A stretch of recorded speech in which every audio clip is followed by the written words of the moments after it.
Bem-vindo ao canal Emissários Unidos da Luz.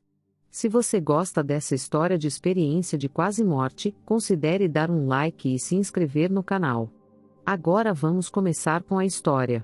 Desde os 14 anos, sofri de anorexia e, aos 25, estava gravemente doente e pesava apenas 64 libras. Apesar de receber várias terapias, não houve melhora significativa na minha condição. Eventualmente, meus rins começaram a falhar e me recusei a receber qualquer outro tratamento para minha condição. Embora eu não tivesse um relacionamento próximo com Deus, orei a Ele, oferecendo minha vida em troca de sua ajuda. Uma noite, acordei de repente quando comecei a sufocar durante o sono. Meu corpo começou a tremer violentamente e, momentos depois, saí do meu corpo. Eu estava flutuando acima do meu corpo, depois acima da casa e, finalmente, dentro dos limites da paisagem mais surpreendentemente bela que eu conhecia era o paraíso. No céu, ao reconhecer minha avó, que eu não via há muito tempo e sentia muita falta, comecei a me aproximar dela com muito entusiasmo. Minha avó, que no céu parecia ter cerca de 30 anos, disse que estava me esperando. Meu avô, que estava com ela, ficava repetindo: "Olha o que eu posso fazer", enquanto andava sobre as mãos. "Você quer conhecer Jesus?", perguntou minha avó. "Sim", gritei. Jesus, alto e magro, com cabelos e olhos castanhos escuros, apareceu de repente na nossa frente. Quando olhei para ele, comecei a chorar porque pude sentir sua compaixão por mim. Jesus me confortou e consolou enquanto eu compartilhava minhas preocupações com ele, afirmando que ele sabia de tudo que eu tinha passado e que tudo ficaria bem. "Você promete?", perguntei a ele. "Sim", ele respondeu.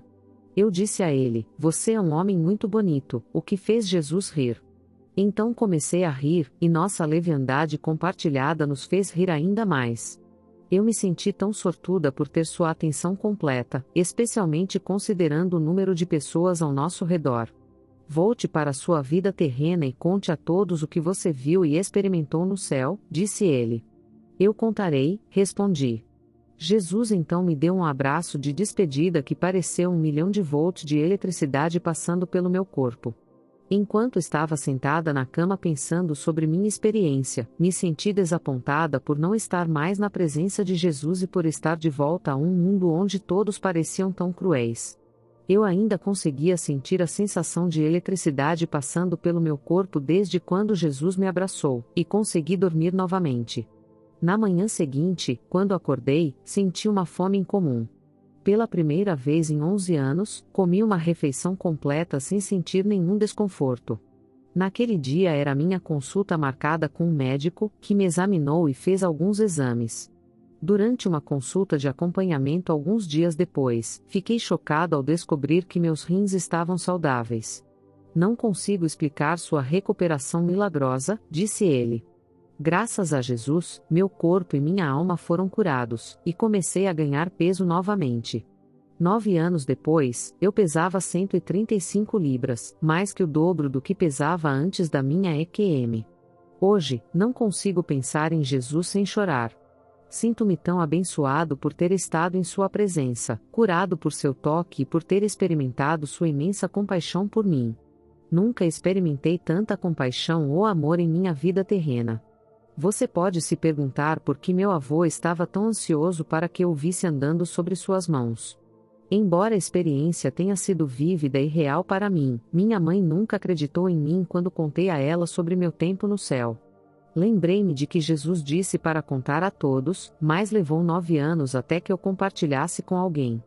Quando finalmente contei à minha mãe sobre minha EQM, mencionei ter visto o vovô e o quão animado ele estava para me mostrar que conseguia andar com as mãos. Percebi que o rosto dela ficou muito pálido, então perguntei se ela estava bem. Minha mãe explicou que quando meu avô era adolescente, ele costumava andar com as mãos para impressionar as pessoas. Ela disse que ele era muito bom nisso e gostava de se exibir. "Alguém deve ter lhe contado como seu avô costumava fazer isso para você saber", ela raciocinou, embora ninguém na minha família tenha mencionado tais histórias sobre ele. Hoje em dia, sou confortada pelo conhecimento de que se minha vida acabasse de repente, o céu seria o lar para onde eu retornaria, onde eu me reuniria com minha família e com Jesus. Eu compartilhei minha EQM com outras pessoas, mas como você pode imaginar, a maioria das pessoas não acredita que foi algo que eu realmente experimentei. Eu sempre me lembro do versículo da Bíblia que diz que estar ausente do corpo é estar presente com o Senhor. Pelo menos, essa tem sido minha experiência. História 2. Quando adolescente, eu era uma pessoa raivosa que se sentia muito isolada dos outros. Embora eu tenha crescido em uma família cristã, permaneci agnóstica, raciocinando que se Deus existisse, ele deveria ser indiferente para permitir tanta miséria e sofrimento no mundo, e eu não estava interessada em um Deus indiferente. Uma noite, eu saí furtivamente de casa para ir a uma festa de fogueira para a qual eu tinha sido convidada. Meus amigos e eu fomos oferecidos drogas na festa, que nós aceitamos de bom grado, mesmo sem saber nada sobre o que estávamos tomando. Eu fui pega de surpresa pela potência da substância e pela rapidez com que ela fez efeito, pois comecei a ter alucinações logo após tomá-la. Como eu não estava em um lugar emocionalmente feliz naquela época da minha vida, as alucinações que eu experimentei enquanto estava sob a influência da droga foram horrendas. Na minha impotência para impedir que aquelas criaturas horrendas me cercassem, comecei a me desesperar. Mais adiante naquela excursão predestinada, fiquei cada vez mais em pânico e aterrorizado quando os rostos das pessoas ao meu redor na festa começaram a se transformar em demônios e monstros. Incapaz de encontrar refúgio daquelas formas grotescas, acabei pulando na fogueira em uma tentativa de escapar delas. Quase instantaneamente, comecei a sentir uma dor agonizante enquanto meu corpo era engolido pelas chamas, e lá fiquei até que uma das crianças na festa percebeu e me resgatou. Não me lembro muito do que aconteceu depois, mas me disseram que as crianças decidiram me esconder para evitar chamar a atenção das autoridades, pois estávamos todos invadindo terras privadas. Depois que as crianças tentaram me limpar, fiquei no escuro e longe de todos. Dado o estado do meu corpo, eu sabia que iria morrer, então rezei repetidamente para quem estivesse ouvindo para me libertar logo. Alguém deve ter ouvido minha oração porque não muito depois de desmaiar, me vi fora do meu corpo, viajando por um túnel escuro como breu antes de pousar de repente em uma extensão escura e acidentada. Enquanto uma névoa cinzenta girava ao meu redor naquele domínio árido e sombrio, olhei para o céu para contemplar um campo de estrelas em um céu desconhecido. Por mais terrível e implacável que aquele lugar parecesse, era tão silencioso que tudo o que eu conseguia ouvir era o som do vento rodopiante. Enquanto eu examinava o panorama ao meu redor, notei à minha direita um muro de pedra imponente de aparência antiga que reconheci ser parte de uma enorme muralha da cidade. Mesmo no silêncio do que percebi ser a noite da cidade, eu podia ouvir uma melodia tão sublime que fez meu coração doer ao ouvi-la. Aquela música, tão linda, tão sedutora e tão diferente de qualquer música familiar para mim, mexeu com minha alma tão profundamente que tudo o que eu queria fazer naquele momento era encontrar sua fonte.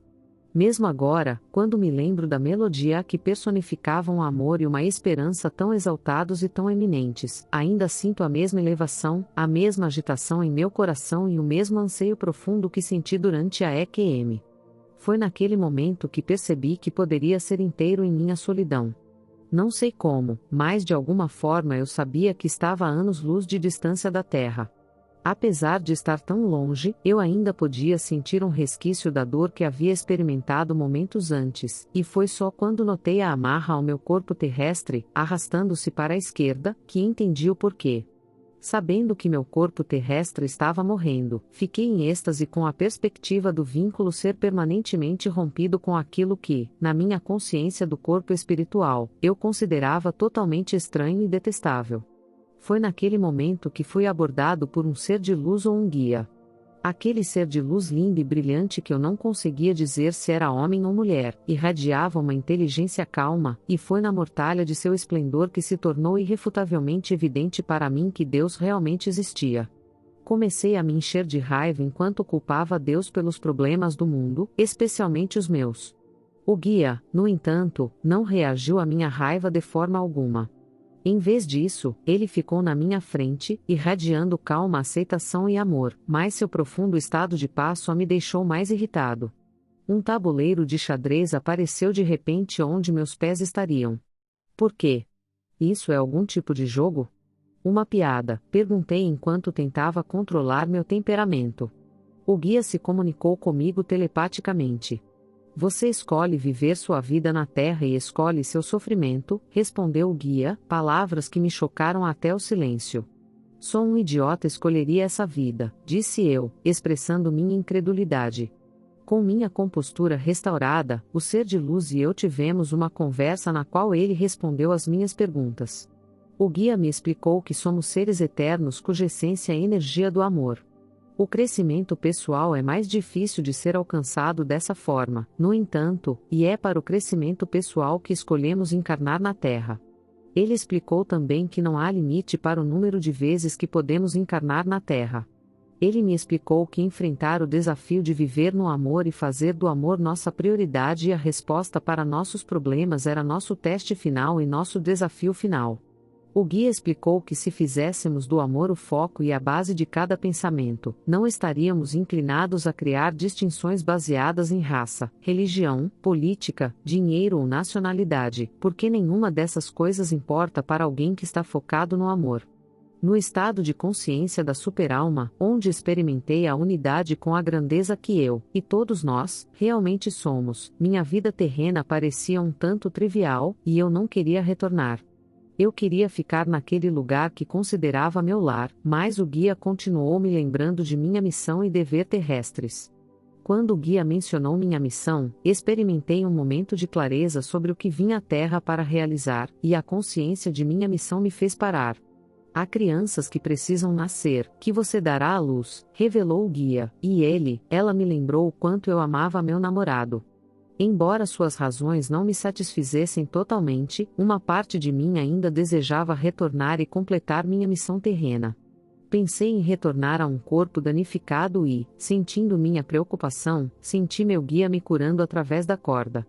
Quando acordei em meu corpo após me reunir a ele, ainda estava sozinha na floresta e podia sentir a dor novamente. Embora tenha demorado um pouco, finalmente cheguei ao hospital, onde permaneci por vários meses em recuperação. Graças ao trabalho de cura que o guia realizou através da corda, meu corpo se curou a um grau que excedeu as expectativas do médico. Desde meu retorno, não senti mais a raiva que antes sentia em relação à minha família e à vida.